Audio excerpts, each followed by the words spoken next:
Cara yang dipakai oleh SMK Negeri Sumatera Selatan dalam menampung aspirasi dan keluhan siswa berbeda dengan sekolah pada umumnya. Di mana di SMK Negeri Sumsel, siswa bisa menyampaikan aspirasi dan keluhannya terrahasia dan aman tanpa diketahui pihak manapun.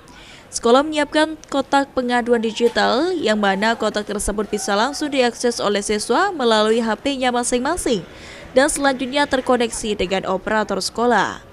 Selain itu, seluruh laporan yang disampaikan akan ditindaklanjuti oleh kepala sekolah dan wakil kepala sekolah.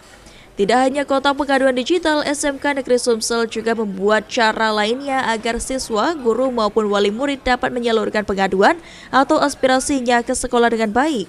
Sehingga diharapkan cara yang dilakukan tersebut seluruh masalah yang ada dapat terselesaikan dengan baik dan SMK Negeri Sumsel bisa mencetak siswa yang terampil serta unggul.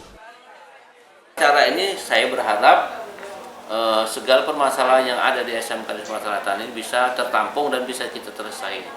Kita menginginkan SMK Sumatera Selatan ini dapat berjalan dengan baik, aman, lancar, tertib, sehingga kita dapat menghasilkan produk para lulusan yang memang betul-betul yang bisa kita andalkan, ya, bisa siswa yang lulus bisa unggul. Sejauh ini, cara yang dilakukan oleh SMK Negeri Sumsel dalam menampung aspirasi dan keluhan siswa, guru maupun wali murid berjalan dengan baik sehingga bisa mengatasi berbagai masalah yang ada. Tim Liputan, PAL TV.